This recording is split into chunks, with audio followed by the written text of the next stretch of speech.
দাজ্জালের আকৃতি, তার শরীরের গঠনটা কেমন হবে, তার পা হাঁটু থেকে পায়ের পাতা পর্যন্ত এটা একটু খর্ব টাইপের হবে, একটু ছোট টাইপের হবে। পা দোনোটা একটু বাঁকা টাইপের থাকবে, অর্থাৎ পায়ের পাতা থেকে একটু সরানো থাকবে। তার চোখগুলা, একটা চোখ হবে যে চোখটা নষ্ট হবে, ওই চোখটা হবে আঙ্গুর ফলের মতো, অর্থাৎ আঙ্গুর ফলগুলো যেরকম দেখা যায় ঠিক তেরকম হবে। আর আরেকটা চোখ তো ভালো থাকবে, যে চোখটা ভালো থাকবে ওইটা কালো নিগ্রু হবে, একেবারে কালো হবে।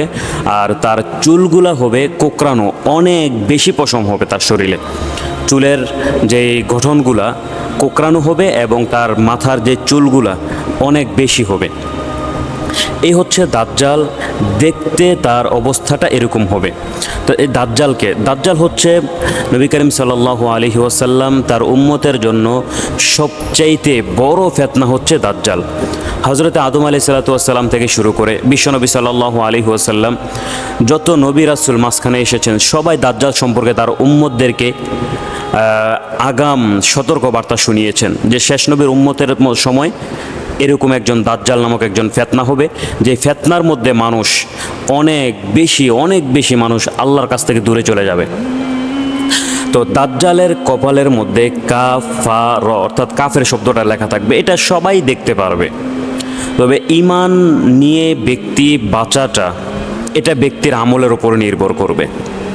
মাঝে মাঝে এমন দেখা যাবে একজন মানুষের কাছে যায় বলবে যে তুমি আমার উপর ঈমান আনো, সে বলবে না আমি ঈমান আনবো না তো আপনার উপরে, বলছে আমি কি করলে তুমি আমার উপর ঈমান আনবা? তখন ওই ব্যক্তি বলবে ঠিক আছে আপনি আমার বাপদাদারকে একটু দেখান। তো আগে যারা মারা গিয়েছিল দেখা যাবে তাদেরকে ওই যে জিনের মাধ্যমে তার বাবার মতো একটা আকৃতি দিয়ে দিবে, বলবে আমার দাদাকে দেখান, তখন তার দাদাকেও দেখানো হবে।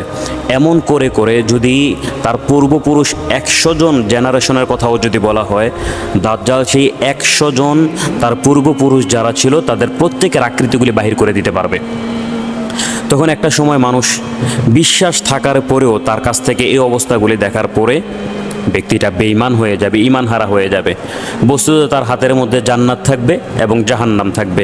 যখন তার এই অলৌকিক দেখার পরে যখন ওই দাজ্জালের উপর ঈমান নিয়ে চলে আসবে, তখন ব্যক্তি মনে করবে বা এই তো আমার উপর ঈমান নিয়ে চলে আসছে দাজ্জাল, তখন তাকে জান্নাতের সার্টিফিকেট দিবে, অর্থাৎ তার ডান হাতের মধ্যে থাকবে জান্নাত, তখন সে ওই ব্যক্তিটাকে ধরে জান্নাতের মধ্যে দিয়ে দিবে। বস্তুত এটা জান্নাত না, এটা জাহান্নাম।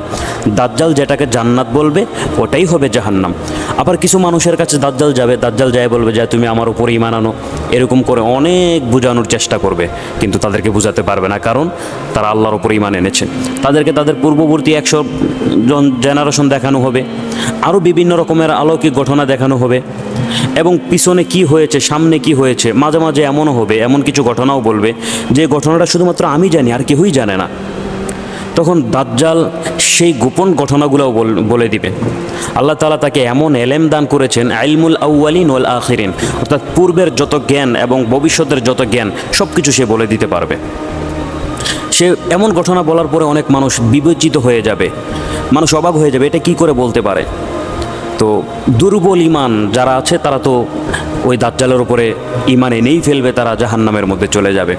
আর যারা পরিপূর্ণ ঈমানদার তখন তারা বলবে না এগুলি তোমার ব্যাপারে অনেক আগ থেকে আমরা কোরআন হাদিসে শুনেছি, নবী করিম সাল্লাল্লাহু আলাইহি ওয়াসাল্লামও বলেছেন, আমরা সব জায়গায় তোমার ব্যাপারে শুনেছি, অতএব তুমি আমাদের কাছে এইরকম কথাবার্তা বলে কোনো লাভ নাই। তখন দাজ্জাল তাদেরকে আরও ভয় দেখানোর চেষ্টা করবে, কিন্তু কিছুই করতে পারবে না। মুমিন যারা রয়েছে তাদেরকে কোনো আক্রমণও করতে পারবে না। তো ওই সময় তাদেরকে ধরে ধরে দাজ্জালের যে জাহান্নাম, ওই জাহান্নামের মধ্যে নিক্ষেপ করবে। তখন মানুষ দেখতে পারবে যে তাকে জাহান্নামের মধ্যে ফালাচ্ছে, কিন্তু যে ব্যক্তিটা আসলে জাহান্নামের মধ্যে দাজ্জাল ফালিয়েছে ব্যক্তিটা আসলে জাহান্নামের মধ্যে নয়, ব্যক্তিটা জান্নাতের মধ্যেই যাচ্ছে।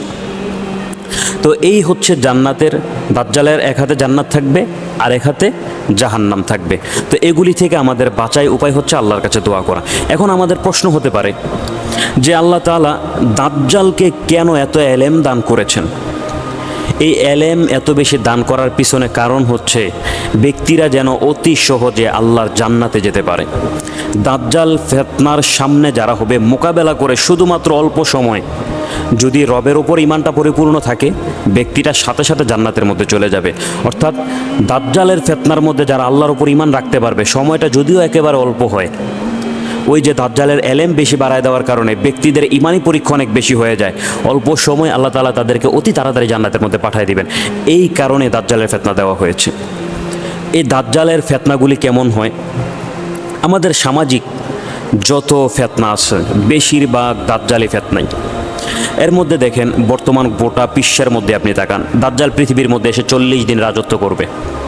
40 দিন তার রাজত্বটা এমন হবে, গোটা পৃথিবীর মধ্যে সে এক কর্ণা থেকে অপর কর্ণা পর্যন্ত চলাচল করবে। হাদিসের মধ্যে আছে সে পূর্ব দিক থেকে রওনা হবে। সে পূর্ব দিক থেকে যখন রওনা হবে, পৃথিবীর মধ্যে ইহুদি জাতি 70,000 সাথে সাথে তার অনুসারী হয়ে যাবে। অর্থাৎ বর্তমান সময়ে আমাদের বাইতুল মুকাদ্দাসের মধ্যে বসে যে ইহুদিরা মাসিহের জন্য অপেক্ষা করতেছে, সেটা হচ্ছে দাজ্জাল। আমরাও অপেক্ষা করতেছি, তিনি হচ্ছেন ঈসা, হযরত ঈসা আলাইহিস সালামের ব্যাপারে। তো তারা পৃথিবীর মধ্যে দাজ্জাল যখন আসবে, সাথে সাথে 70,000 ইহুদি তারাও তার পিছনে ছোটাছুটি শুরু করবে। নারী যারা আছে তারাও তার পিছনে ছোটাছুটি শুরু করবে। এত বড় জনসংখ্যা নিয়ে পূর্ব দিক থেকে সে গোটা পৃথিবীর মধ্যে যাবে, প্রত্যেকটা মানুষের কাছে যাবে, সবার কাছে যায়া সে তার নিজের ব্যাপারে মানুষদের কাছে বুঝাবে। রবকে যারা বিশ্বাস করে, রব থেকে তাদেরকে কিভাবে দূরে সরানো যায় সেই চিন্তা ভাবনা করবে।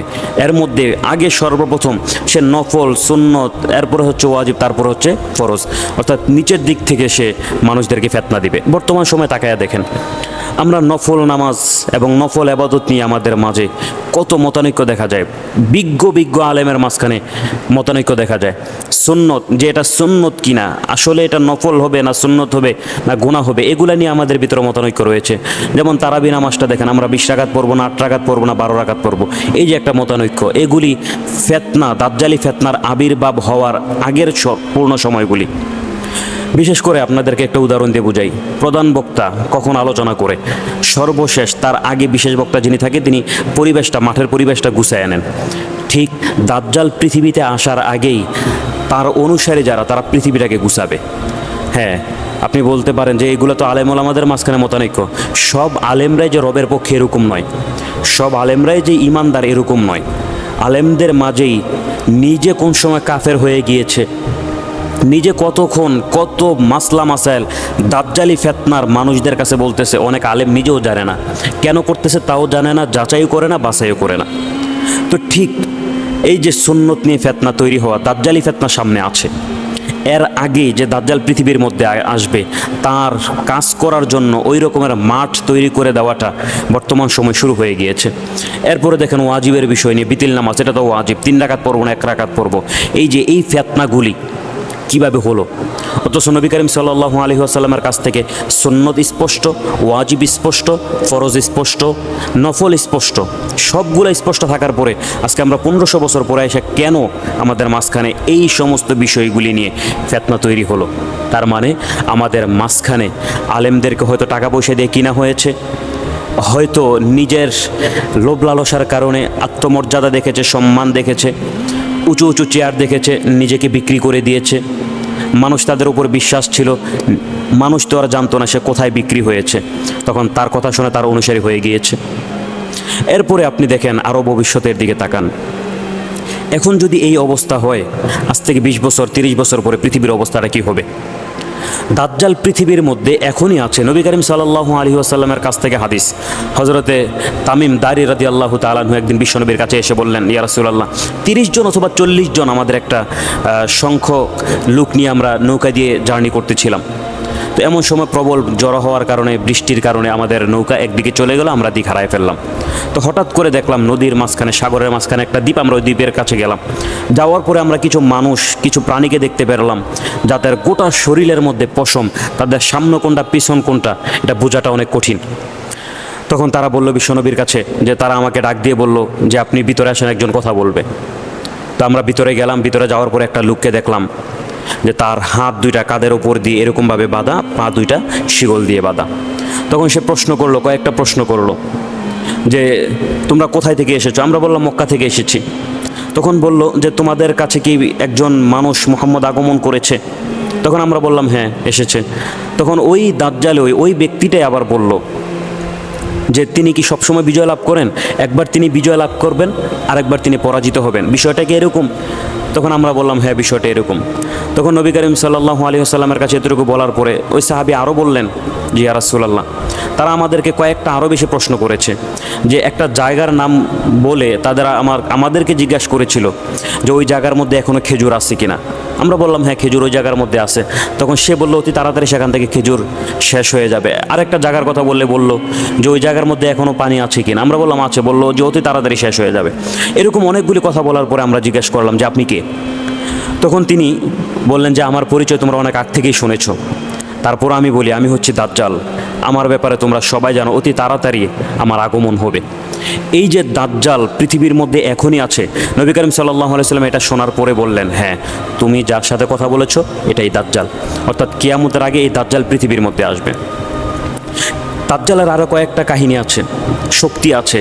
শক্তিগুলোর মধ্যে এর মধ্যে একটা শক্তি হচ্ছে দাজ্জাল পৃথিবীর এক প্রান্ত থেকে অপর প্রান্ত মুহূর্তের মধ্যে ছোটাছুটি করতে পারবে। এক কর্নার থেকে অপর কর্নারে সে মুহূর্তের মধ্যে খোঁজখবর নিতে পারবে। তার এক হাতে এরকম আছে যে তার এক হাতে রুটির পাহাড় থাকবে। তো এগুলির ব্যাখ্যা কি? বর্তমান সময়ে দেখেন, আমরা কথা বলার জন্য হাতে মোবাইল থাকলে পৃথিবীর এক কর্নারে যদি থাকে অপর কর্নারে মুহূর্তের মাধ্যমে আমরা কথা বলতে পারি। যদি খোঁজখবরের কথা বলেন তা তো সম্ভব। যদি আসা যাওয়ার কথা বলেন, বর্তমান সময়ে এত দ্রুতগামী রকেট বাহির হয়েছে, সম্ভব। এগুলি যদি এত তাড়াতাড়ি হয়, আর অল্প কিছুদিন পরে বিজ্ঞান আরও আধুনিক হচ্ছে, আরও স্পষ্ট হচ্ছে, আরও শক্তিশালী হচ্ছে। তার মানে দাজ্জাল আমাদের অতি নিকটে।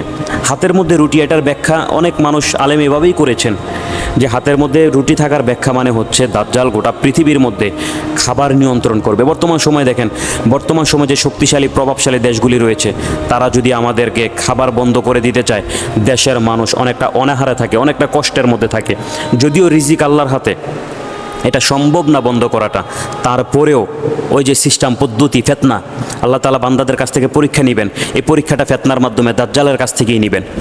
ঠিক বর্তমান সময়ে তাকালে আমরা সব কিছু দেখতে পাচ্ছি। নবী করিম সাল্লাল্লাহু আলাইহি সাল্লাম যা বলেছেন সব কিছু আমাদের কাছে বাস্তবিকভাবে মিলে যাচ্ছে। আমাদের কাছে মনে হয় দাজ্জাল আমাদের অতি নিকটে চলে এসেছে। এই মুহূর্তে আমাদের একমাত্র কাজ একটাই, আল্লাহর কাছে বেশি বেশি করে দোয়া করা, আল্লাহর কাছে পানা চাওয়া দাজ্জালি ফেতনা থেকে যেন আল্লাহ তাআলা আমাদেরকে হেফাজত করেন। আল্লাহ তাআলার কাছে এই দোয়াগুলি করলে অবশ্যই আল্লাহ তাআলা আমাদেরকে দাজ্জালি ফেতনা থেকে হেফাজত করবেন। আল্লাহ তাআলা আমাদের সবাইকে বুঝার তৌফিক দান করুক।